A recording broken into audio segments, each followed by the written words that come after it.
안녕하세요. 커피앤톡입니다. 오늘도 와주셔서 감사드리고요.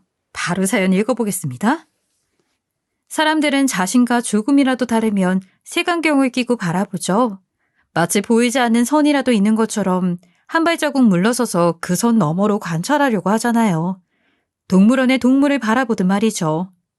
나랑 태생이 달라 함께할 순 없지만 호기심은 생기니 선을 쭉 그어놓고 보고 싶은 것만 보는 거예요. 이럴 때 관찰을 당하는 사람의 마음은 어떨지 생각해 보신 적이 있나요? 저도 제가 좀 다른 사람이라는 건 잘 알고 있어요. 어머니 아버지가 한날 한시에 교통사고로 세상을 떠나시고 시골에서 할머니 손에 자라 부모 사랑이 뭔지 모르고 컸으니까요. 그래서 초등학교에 다닐 때는 엄마랑 손 붙잡고 학교 오는 친구들, 아빠 차 타고 놀러 갔다 왔다고 자랑하는 아이들이 부럽기도 했어요. 할머니 사랑이 부족한 건 아니었지만 부모 사랑이랑은 아무래도 다른 것이었으니까요. 더구나 제가 초등학교에 입학할 때 이미 할머니는 허리가 굽어 밥 한 끼 하시는 것도 힘드신 나이였어요. 고사리 같은 손으로 쌀을 씻고 이웃집에서 김치를 얻어오고 하면서 마치 가난한 소녀가장처럼 생활해야 했죠. 어제 할머니하고 얘기 다 마쳤다. 할머니가 지원해 주신다고 하니까 내일부터 훈련 시작하자. 넌 정말 잘할 수 있을 거야. 열심히 해서 태극마크 달고 할머니 기쁘게 해드려야지. 워낙 어릴 적부터 할머니 대신 집안일을 바지런하게 하고 동네 여기저기를 뛰어다니며 심부름을 해서일까요? 저는 뛰어난 운동신경으로 눈에 띄는 스포츠 유망주가 되었어요. 초등학교 때는 육상부와 축구부에서 활약했고 중고등학교에서는 본격적으로 배구 선수로 활동했죠. 운동신경도 운동신경이었지만 장비 사는데 필요한 돈이나 음식 등을 부족함 없이 충당할 수 있었기 때문에 운동을 꾸준히 오래 할 수 있었어요. 선생님과 운동을 시키기로 이야기한 날 할머니가 저에게 엄마 아빠가 남긴 돈이라며 통장을 건네주셨기 때문이죠. 이게 네가 시집가기 전까지 지니고 살 미천이다. 너희 엄마 아빠 목숨값이니까 절대로 함부로 쓰고 하면 안 된대. 너 운동하고 공부하는데 필요한 만큼만 알뜰하게 쓰래. 그렇다고 너무 아껴 쓰지 말고 필요한 건 꼭 사고. 남들한테 기죽지 말고 살라. 나중에 할미 죽으면 이 집 팔아서 시집 가면 되니까 걱정 말고. 내가 너 하나는 책임질 수 있는 능력 된다 아이가. 그때는 너무 어려서 그게 얼마나 큰 호의인지 제가 얼마나 부족함이 없는 아이인지 잘 몰랐어요.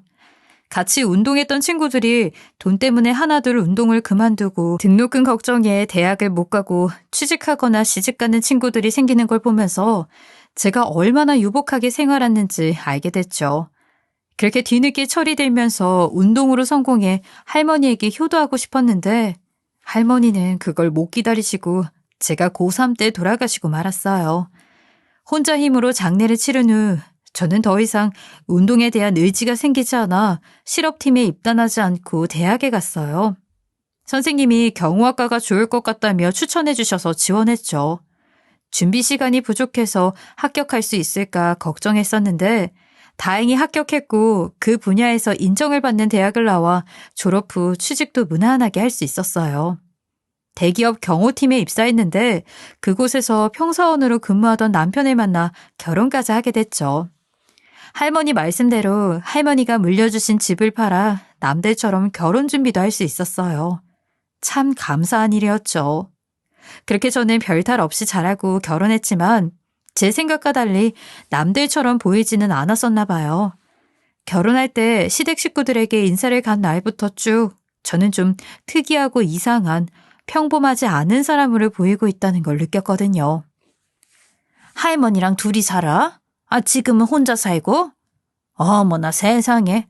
난 그런 사람 드라마에서나 봤지 실제로는 처음 보네. 안 그래도 여자가 경호 일을 했다기에 참 별종이다 싶었는데 다 사연이 있었구나. 글쎄 이걸 어떻게 받아들여야 할지. 어머니, 뭘 어떻게 받아들이세요? 그냥 대단하다 생각하시면 되죠. 정말 대단하네요. 저도 종종 좀 특이한 사연 가진 의뢰인들 만나는데 볼 때마다 솔직하고 신기하고 그랬어요. 우리 같은 사람들은 이해하기 힘들겠지만 사람마다 살아온 모습이 다 다를 수 있죠. 그런 사람이 우리 식구가 된다니 흥미로운데요? 칭찬인지 욕인지 한참을 들어도 명쾌하게 요약되지 않는 별나란 말들을 해대는 시댁 식구들은 저와는 전혀 다른 사람들이었어요. 아니, 남편과도 같은 부류는 아닌 것처럼 보였죠. 결혼 전에 남편이 왜 저에게 집안 얘기를 잘 안 했는지 알 수 있을 것 같았어요. 가끔 내가 저 집 핏줄이 맞나 싶을 때가 있어. 다들 겉모습만 그럴싸한 사람들. 그게 뭐라고 자부심으로 여기고 살아가는 사람들이라. 특히 형이 어렸을 때부터 엄마의 자부심이었지. 늘 비교됐던 나는 찬밥 신세였고. 그래서 가족들하고 사이가 별로지만 엄마하고 특히 안 좋아. 암튼 가족이라고 꼭 엄청 친하게 지낼 필요는 없어. 나도 못했는데 뭘. 부담 갖지 마. 남편이 미리 힌트를 준 대로 시댁 식구들은 한결같이 남편과는 다른 사람들이었어요. 근 40년 철밥통을 차고 계시다가 퇴직하신 공무원 출신 아버님. 그 옛날에 피아노 전공으로 음대를 졸업해 그 자부심으로 살아오신 어머님. 대한민국 사람이 누구나 다 아는 대학을 나와 같은 로펌에서 일하는 변호사 아주버님과 형님까지 이 집에서 저는 굉장한 별종일 수밖에 없다는 걸 그때 깨닫게 되었어요. 제가 남편과 같은 대기업 직원이라는 것이 이 결혼이 가능한 유일한 조건이었죠. 어쨌든 저는 결혼을 하게 되었고 결혼 후 바로 아이가 생기면서 회사를 그만두고 지금은 평범한 주부로 살고 있어요. 혼자 외롭게 자라 그런지 제가 아이 욕심이 좀 있거든요. 적어도 둘, 여건이 되면 셋까지도 낳아서 키우고 싶었어요. 할머니가 주신 통장 덕분에 돈 걱정은 크게 없었기에 남편의 월급만으로도 다둥이 계획을 세울 수 있었죠. 너 오늘도 집에 있지? 오늘따라 해물파전이 엄청 먹고 싶은데 너 혹시 할 줄 아니?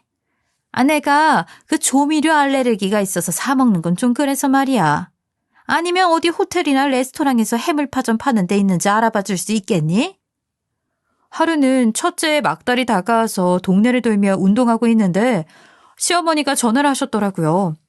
임신한 며느리한테 해물파전을 해주셔도 모자랄 판에 와서 해놓으라니 좀 황당했지만 전통식당에서 사가면 어차피 불결하다고 안 드실 것 같아서 재료를 사서 시댁에 갔어요. 재료가 이것저것 들어가서 그런지 어렵지도 않은데 그냥 해드리자는 마음에 남산만한 배를 하고 뜨거운 불 앞에서 열심히 파전을 부쳐드렸죠. 그랬더니 시어머니가 어찌나 맛있게 드시던지 안 해드렸으면 어쩌을까 싶더라고요. 맛은 그냥 그런데 내가 어제 저녁부터 입맛이 없어서 식사를 부실하게 했더니 많이 먹게 되는구나. 이왕 하는 거 몇 개 더 붙여놓고 가. 이따 아버님 들어오시면 좀 드리게. 출산 예정일이 언제냐, 그 배로 힘들지는 않냐는 말씀은 한마디도 없이 결국 어머니는 제게 해물파전 10장을 붙이게 하셨어요.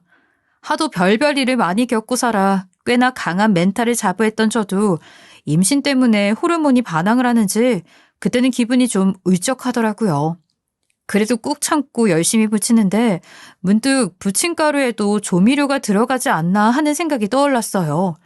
밀가루에 소금이랑 이것저것 넣어 맛을 내려면 조미료가 들어갈 것 같아 걱정스러운 마음에 어머니를 돌아봤는데 멀쩡하게 또 한 장을 남김없이 드시고 계셨어요. 생각해보니 전에도 입맛 없다며 얼큰한 찌개가 드시고 싶다고 해서 제가 이것저것 냉장고 자투리 재료 넣어 잡탕찌개를 끓여드린 적이 있는데 맛을 내려고 라면 스프를 살짝 넣었는데도 알레르기는커녕 정말 맛있게 드시더라고요. 조미료 알레르기는 무슨 잘 만드시네. 뭐라고? 아니에요 어머니. 남은 재료 다 붙여놓을게요. 천천히 드세요. 또 한 번은 제가 둘째 낳고 조리원에서 나온 지 얼마 되지 않았을 때인데 어머니가 전화를 하셨어요.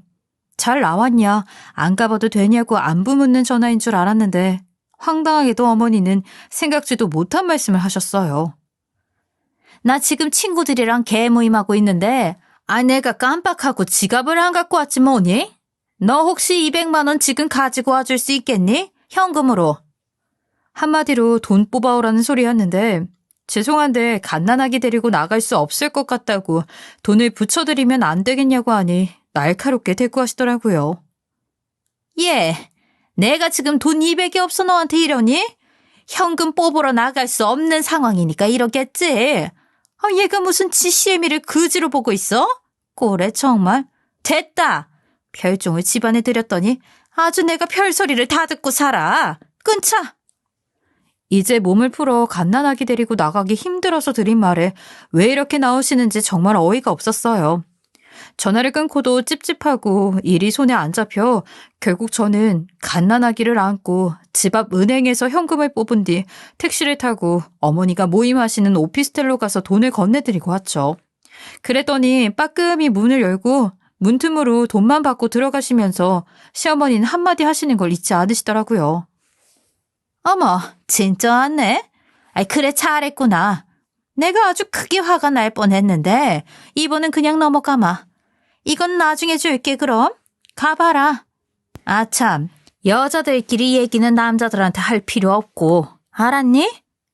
살짝 들여다보니 굉장히 어수선하고 소리도 시끄럽더라고요. 몇몇 분은 네이만 입고 담배도 피우시는 것 같았어요. 무슨 개모임을 이런 오피스텔에서 하고 저렇게 격없이 노시나 하면서 엘리베이터 쪽으로 걸어가는데 오피스텔 문 밖으로 어머니의 목소리가 크게 들려왔어요. 하여튼 쟤는 애가 근본이 없이 자라 그런가? 좀 답답한 구석이 있어. 자기들도 며느리 잘 구해야 돼. 우리 큰 며느리처럼 똑똑하고 돈 잘 버는 며느리 아니면 아예 장가 보낼 생각도 하지 마라. 알았어? 아이고, 또 변호사 며느리 자랑이야? 귀에 닦지 않겠다, 닦지 않겠어. 그만해, 이 여편네야. 어머니는 집에서만 그런 게 아니라 나가서도 대놓고 절 막대하고 계셨어요. 남편이 어릴 때 그렇게 형이랑 비교당하며 커서 서러움도 많고 가족들하고 정이 없다고 했는데 이젠 아주버님과 남편 대신 형님과 제가 그렇게 살고 있는 것 같았죠. 기분은 더러웠지만 원래 시집살이가 이런가 보다 남들도 다 그러겠지라고 생각하며 힘없이 집으로 돌아왔어요. 그렇게 저의 결혼 생활은 1부터 10까지 맞지 않는 시댁 식구들과의 불협화음으로 조금씩 고통스러워지기 시작했어요. 시어머니는 말투 한번 상냥하게 건네시는 법도 없으면서 드시고 싶은 음식이며 잊을만 하면 한 번씩 돈 좀 뽑아오라는 심부름을 시키시고 돌려주지도 않으셨죠. 이 모든 것들이 제가 고아라서 사람 대접 못 받아 생기는 일 같아 저는 지쳐갔어요. 그나마 시어머니는 제게 잡일이나 심부름이라도 시켰지만 시아버지나 시아주버님, 형님은 아예 저한테 거의 말 거는 일도 없었죠. 상종할 가치도 없다고 생각하는 것 같은 느낌이 들었어요. 식구들 모이면 밥이나 하는 사람, 남편 아이들의 엄마 정도로만 생각하는 것 같아 서러움이 밀려왔어요. 특히 그중에 제일은 형님이었는데 동서지간에 시부모님 생신이나 명절, 제사 등 상의할 일도 많고 함께 일할 날도 많은데 거의 한마디 말을 걸지 않더라고요. 투명인간이 된 것 같다는 생각이 들 정도로요. 어쩌다 한번 말을 걸면 저거 백화점에만 파는 브랜드 아니야? 애들 옷 비싼 거 사주네? 라며 의외라는 표정을 짓거나 맛있네. 어디서 음식 좀 배웠나 봐. 라고 하는 정도가 다였어요. 저에게 아예 관심도 없고 자기 관심에 맞는 것이 눈에 띄면 중얼거리듯 한마디 하는 게 전부였죠. 그때마다 듣지도 않는 대답을 성심성의껏 해야 하는 것도 저에겐 참 고역이었어요. 이렇게 어색하고 불편한 관계로 시댁 식구들과 지내던 어느 날 시부모님은 사시는 곳 바로 옆 새 아파트로 이사를 하시게 됐어요. 원래 집도 평수가 크고 그 지역에선 살기 좋기로 유명한 아파트였는데 어머니가 너무 오래됐다고 몇 번을 그러시더니 결국 이사를 하시더라고요. 이번에 잘 처분하신 거예요. 유선 오래 갖고 계셔봐야 세금 덩어리죠. 우리 어머님 새 아파트 소원이셨는데 좋으시겠다. 어머니 저 용돈 좀 주면 안 돼요? 아이고 우리 돈 잘 버는 며느님이 무슨 용돈 타령이세요. 너희 집에 비하면 우리 친정이야 뭐 명함이야 내밀 수 있겠니? 안 그래도 좋아 죽겠다. 이사하는 날 올 거지? 무슨 돈에 있어 수억이나 더 하는 아파트로 이사를 하시나 했더니 어머니가 물려받은 땅을 처분하셨더라고요. 남편이 옛날에나 금싸라기 땅이었지만 지금은 그냥 공터라며 무시했었는데 그래도 수억 가치는 됐나 보다고 생각했죠. 저한테는 올 거냐 말 거냐 묻지도 않으시고 이사차가 아침 7시에 도착한다고만 하셨기 때문에 저는 당연히 아침 일찍부터 이사를 도우러 가야 했어요. 드디어 밝아온 이삿날 아이들 어린이집 등원을 남편에게 맡기고 시댁으로 향했어요. 그런데 이사차가 벌써 도착해서 시어머니가 복도 밖까지 다 들릴 정도로 이삿짐 센터 직원들과 실랑이를 하고 계시더라고요. 무슨 일이냐며 제가 집 안으로 들어가자 시어머니는 다짜고짜 저한테 화살을 돌리셨어요. 예, 너 내가 왜 그렇게 게으르니? 이제 오면 어떡해? 이 사람들 봐라. 짐 싸야 된다고 우리 집에 들어와서는 이렇게 더러운 신발하고 옷하고 장갑도 안 끼고 아우, 너도 알잖니? 나 결벽증 있는 거. 위생에 정말 예민한 사람이야 내가. 이 비싼 가구들 저 사람들이 막 다루면 어쩌니? 아이고, 괜히 이사한다 그랬나 보다. 나 어떡하니? 어떡해?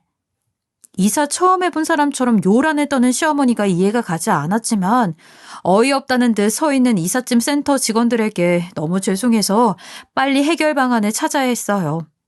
결국 직원들에게 양해를 구해 일회용 부직포 덧신을 신게 하고 일회용 장갑을 끼게 하는 것으로 상황을 해결했죠.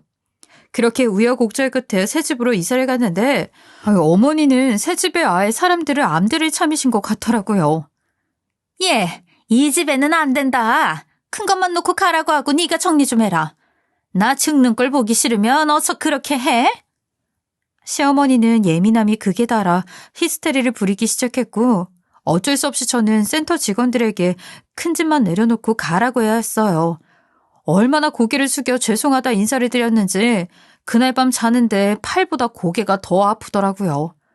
이삿짐 센터 직원들이 모두 가고 새 집에는 어머니 저 그리고 아직 자리를 잡지 못하고 개봉도 되지 않은 이삿짐들만 켜켜이 쌓여 있었어요. 어머니는 이미 안방 침대에 자리를 잡고 누워 계시더라고요. 그렇게 위생에 예민한 분이 저 먼지 구덩이에서 어떻게 누워 계시지라고 생각했는데 어머니가 제대로 제 뒤통수를 후려 갈기시더군요. 아니, 저렇게 더러운 행색으로 저런 일을 하면서 먹고 사는 사람들이 있니? 아예 얼마나 없이 살고 못 배우면 저럴 수가 있는 거야? 너는 그래도 상전이다. 내가 너 처음 봤을 때 엄청 충격이었는데 이제 보니까 더한 사람들도 많네. 너는 그래도 내가 집에 들어오는 거 끔찍해하고 하진 않지 않니? 나도 나름 특별하게 널 대우해 주는 거니까 너도 그런 점은 감사하게 생각해야 해. 이삿짐 사람들하고 동급으로 안 봐주는 거잖아?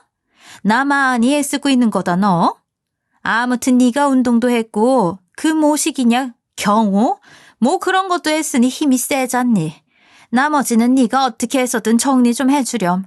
나는 정신적으로 너무 충격을 받아서 잠시 쉬어야겠다. 그런 이야기를 듣고서도 저는 조용히 이삿짐들을 정리해 나갔어요. 어차피 다 제목 같았으니까요.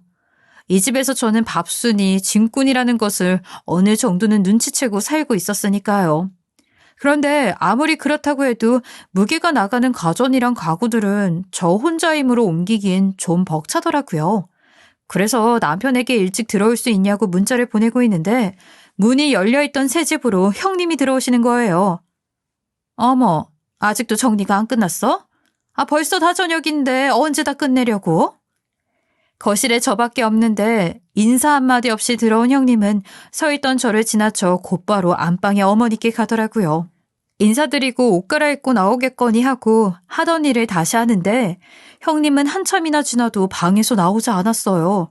그래서 가봤더니 글쎄 어머니 옆에 누워서 자고 있더라고요. 너무 황당해서 입이 안 다물어지는데 어머니가 조용히 하라고 쉿하며 입술에 손가락을 갖다 대셨어요. 예, 조용히 해. 깨겠다. 얼마나 피곤하면 그러겠니? 고급 인력을 힘쓰고 그런 일 시키면 안 되지. 넌 다 끝나가니? 어서 끝내고 우리 짜장면 시켜 먹자. 배고프다 얘. 속에서는 울분이 터졌지만 결국 남편이 일찍 와서 도와주는 바람에 겨우겨우 저녁 시간까지 마칠 수 있었어요. 그날 저는 몸살이 나서 알아 누웠고 시댁이라면 경기를 일으킬 지경에 이르렀죠. 시간은 어느덧 흘러 추석이 다가왔어요. 전에는 그 정도까지는 아니었는데 이삿날을 계기로 저는 시댁에 가는 것 자체가 두렵기 시작했어요. 극도의 거부감으로 며칠 전부터 소화도 되지 않고 잠도 잘 오지 않았죠. 하지만 막상 명절 전날이 되자 누가 시킨 것도 아닌데 아침 일찍부터 아이들을 데리고 혼자 시댁에 전을 부치고 있더라고요. 스스로가 한심하면서도 도리가 있나 싶었어요. 항상 그렇게 혼자 가서 음식을 준비하다 보면 형님이 오후 늦게나 돼서 왔는데 그날 역시 형님은 전을 거의 다 부칠 무렵이나 되어서야 와서 인사도 없이 안방으로 가더라고요.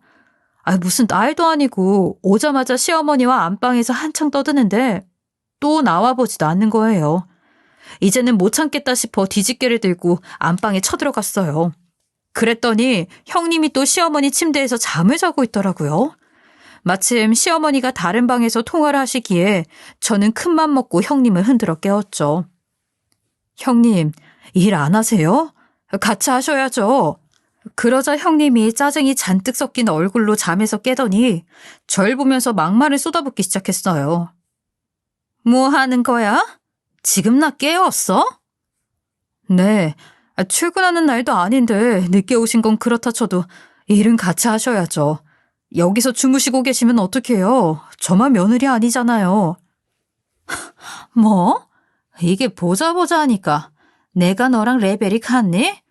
부엌에서 하루 종일 음식이나 하는 너랑 급이 같냐고.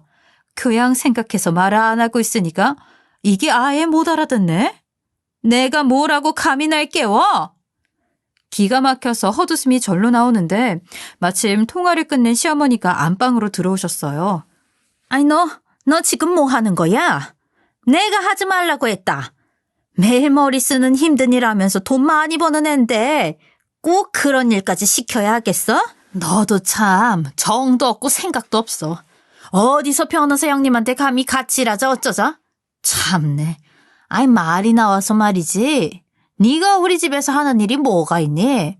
음식밖에 더 해? 그게 네 밥값이면 그냥 음식이나 하면 되지. 뭐가 그렇게 불만이냐? 나 같으면 부끄럽고 창피해서라도 찍소리 안 하고 살겠다. 감히 어디라고? 어머니, 정말 너무하시는 거 아니에요? 제가 뭐가 어떻다고 찍소리도 하고 살면 안 되는 건가요? 제가 변호사가 아니라서요? 저도 며느리고 어머님 손주 둘이나 낳아서 키우는 사람이에요. 저한테 이러시면 정말 안 되는 거예요. 원래 잘 안 우는 성격인데 그때는 뭐가 그렇게 서러운지 눈물이 펑펑 쏟아지더라고요. 그래서 부엌으로 달려가 뒤집개를 집어 던지고 구석에서 쭈그리고 앉아 울고 있는데 너무했다 싶었는지 어머니가 다가오셨어요. 그래. 내가 말이 좀 심했다. 그만하고 어서 마무리하자. 나도 도움아. 어서. 시어머니가 그렇게 나오시자 저는 조용히 일어나 눈물을 닦고 묵묵히 불고기를 볶고 잡채 재료를 만들기 시작했어요. 그런데 그때 옆에서 이것저것 돕던 시어머니가 전화를 받더니 얼굴이 하얘지는 거였어요. 알겠어요. 알겠다고요. 어디로 가면 돼요? 뭐요? 내가 지금 4천만 원이 어디... 알았어요. 지금 갈게요. 절대 말하지 마세요. 제발요. 네. 그러더니 넋이 나간 채로 옷을 주섬주섬 입더니 외출을 하려고 하시는 거예요. 저는 왜 저러시나 영문을 몰라 음식을 하다 말고 서 있었죠. 어머니, 무슨 일이세요? 무슨 전화인데요? 그게 너 혹시 4천 가진 거 있니? 지금 당장 현금으로 뽑아서 줄 수 있어? 내가 급하게 쓸 데가 생겨서 말이야. 이유는 묻지 말고 돈 있지? 저는 또 돈 얘기를 하는 시어머니가 황당했어요. 더구나 전화로 분명 4천 어쩌고 하는 이야기를 들었는데 그걸 저더러 빌려달라니 무슨 일이 나도 단단히 났구나 싶었죠. 형님한테 말씀드릴까요? 형님이 변호사이시니까 해결을. 예, 하지마. 부탁이다. 하지마. 그러면서 부엌 바닥에 주저앉으시는 거였어요. 안 되겠다 싶어 저는 형님에게 이야기를 하자고 시어머니를 데리고 가려고 하는데 시부는 그런 저를 밀치고 급하게 집 밖으로 사라지시는 겁니다. 그런 어머니가 아무래도 찝찝해서 뒤따라가 보기로 했어요. 어머니는 바로 집 앞에 있는 은행 ATM 기기에서 돈을 뽑더니 곧 택시를 타고 어디론가 가더라고요. 뒤따르던 저도 택시를 타고 같은 장소에서 내렸는데요. 낡아 빠져 쥐가 다녀도 이상할 게 없을 법한 상가였어요. 상가 입구로 통화를 하며 빨려 들어가듯 들어간 어머니를 보고 저도 서둘러 따라갔죠. 그렇게 결벽증 타령을 하시더니 저런 곳에 들어가시고 급하긴 급하신가 보다 생각하면서요. 유리문 너머로 상가 안을 몰래 들여다보니 상가 입구에서 어머니가 낯선 남자에게 돈을 건네주고 계신 게 보였어요. 남자는 대학생이나 됐을까 싶을 정도로 젊었고 마스크랑 모자로 얼굴을 가린 채 큰 가방에 돈을 받아놓고 있었어요. 본능적으로 이건 정상적인 상황이 아니구나 싶어 경호원으로 근무했던 시절의 기지를 발휘해 상가 문을 열고 재빠르게 현장을 급습했어요. 그리고 놀란 남자를 발로 내리찍고 포박한 뒤 현금을 빼앗았죠. 너 뭐 하는 놈이야? 어머니, 이거 보이스피싱 맞죠? 어머니 모르는 사람이죠? 아이고 애미야, 네가 어떻게... 그래 맞아. 모르는 사람이야. 아버지한테 다 얘기한다고 전화로 4천만 원을 갖고 오라고. 아이고, 내가 큰일 날 뻔했네. 큰일 날 뻔했어. 저는 온몸으로 남자를 제압하고 어머니는 112에 신고해서 경찰을 불렀어요. 엉겹결에 경찰을 불렀지만 어머니는 상황이 어떻게 돌아가는지 감도 못 잡고 벌벌 떨고만 계셨죠. 경찰은 현행범으로 보이스피싱 현금 수거책을 체포해갔고 저에게 큰 도움이 됐다며 감사 인사를 거듭했어요. 그런데 어머니가 직접 피해를 입으셨으니 경찰서에 가셔야 한다고 해서 제가 동행해드렸죠. 그리고 경찰서에서 왜 어머니가 그렇게 당황하셨는지 모든 상황이 드러나게 되었어요. 사실 어머니는 취미로 계모임 멤버들과 몇 번 돈을 걸고 내기 윷놀이를 하셨대요. 거기서 아들 며느리가 돈 잘 번다며 몇 번 허세를 떨다가 돈이 모자라면 저에게 전화해 현금을 뽑아오라고 하셨던 거였어요. 그렇게 수중에 돈도 다 떨어지고 아버님에게 말하면 맨날 돈 갖다 어디다 쓰는 거냐고 할까봐 말도 못하고 그나마 물려받은 땅이라도 처분해서 돈을 좀 만들어 볼까 했는데 계모임 멤버 대부분이 아들들이 새 아파트 해줬다고 자랑하는 바람에 배가 아파서 돈도 안 되는 땅 팔고 빚까지 잔뜩 져서 새 아파트로 이사하신 거였어요. 이 모든 사실을 아버님이 알면 무조건 쫓겨날 상황인데 갑자기 전화 한 통이 와서는 당신 비밀을 알고 있는데 남편한테 당장 말할 테니 돈을 갖고 오라고 한 것이었죠. 지금 생각해보니 아는 것도 하나도 없었는데 남편한테 말하겠다고 하는 바람에 내가 놀라서 그만. 아이고, 이를 어쩌죠? 경찰 양반, 우리 집에는 비밀로 해주는 거죠? 우리 바깥 양반 알면 나 쫓겨난다고요. 참 기가 막힌 노릇이었어요. 그 후로도 어머니는 제게 미안하다, 고맙다 말 한마디 없이 계속 아버님에게는 비밀로 해달라, 형님과 아주버님께 비밀로 해달라는 말씀만 반복하셨죠. 그래서 저는 남편에게만 살짝 말하고 아무에게도 말하지 않았어요. 특히 그 집에 있으면서 저희가 저녁 늦게까지 경찰서에 있다 오도록 한 통의 전화도 없던 형님한테는요. 그리고 다음날 명절이라 온 식구가 모여있는데 경찰서에서 연락이 왔어요. 작은 방에 들어가 몰래 전화를 받았는데요. 현금 수거책이 입건되면서 관련 공범들이 줄줄이 검거될 것 같다며 수사망을 좁히고 있다는 이야기를 하더라고요. 그러면서 시어머니 전에도 피해자만 3명 이상이고 압수한 현금만 6천 가까이 됐다며 혹시 가족 중에 또 피해를 입은 사람이 없는지 묻는 전화였어요. 어제 잡은 놈이 이상한 얘기를 하더라고요. 시어머니가 타겟이었다고요. 우두머리가 아는 사람인 것 같은데 혹시 집히는 데 없으신가 해서 연락드려봤습니다. 그리고 이번에 도움 주신 거 저희가 너무 감사해서 용감한 시민상을 드리기로 결정났습니다. 정말 감사했습니다. 참고로 보상금도 있어요. 제가 전화를 받는 걸 보자 시어머니가 따라 들어와 무슨 전화냐 물으시기에 내용을 설명드렸어요. 시어머니는 더 이상 일이 커지지 않았으면 하면서도 타깃이었다는 말을 듣고는 혹시 계모임 멤버라면 누군지 꼭 잡아내고야 말겠다고 하시더라고요. 내가 워낙 남들 보기에 부러움의 대상이다 보니까 주변에 늘 시기와 질투가 있어 왔지. 하여튼 그 옆편 애들 중 하나이기만 해봐. 내가 아주 감방에 쳐놓고 콩밥을 그냥 하시더니 제 눈치를 쓱 보시고는 방을 나가셨어요. 그렇게 스펙터클한 추석 명절이 지나고 얼마 뒤 저는 경찰서에서 용감한 시민상을 받고 지역신문에 조그맣게 기사도 나게 됐어요. 상이라고는 평생 처음 받아보는 거라 신문을 오려서 냉장고에 붙여놨는데 남편이 사진으로 찍어서 메신저 프로필 사진으로 올려놨더라고요. 그걸 또 형님이 봤는지 그날 저에게 전화를 다 걸어왔어요. 결혼 후 형님과 하는 개인적인 통화는 그때가 처음이었죠. 동서, 그 신문 내용 뭐야? 네? 남편이 올려놓은 거 보셨어요? 그냥 제가 보이스피싱 현금 수거책을 우연히 목격해서 현장에서 잡아서 경찰에 넘겼어요. 원래 제가 그런 일 했던 사람이잖아요. 수상한 사람을 보면 바로 때려막는. 그런데 왜요? 아니야. 그랬구나. 그럼 어머니랑 둘이서 거기 같이 갔던 거야? 네? 어머니요? 그걸 형님이 어떻게? 그거 비밀인데? 당황한 형님은 급하게 전화를 끊으셨고 몇 시간 후 저희 집에 찾아오셨어요. 물론 형님이 저희 집에 온 것도 결혼하고 그때가 처음이었죠. 그러니까 내가 정리를 좀 해볼게. 어머니가 보이스피싱 전화를 받고 나가셨는데 동서가 같이 갔다고? 아니요. 그런데 어머니가 비밀로 해달라고 하셔서 저 더 이상 말하기 곤란해요.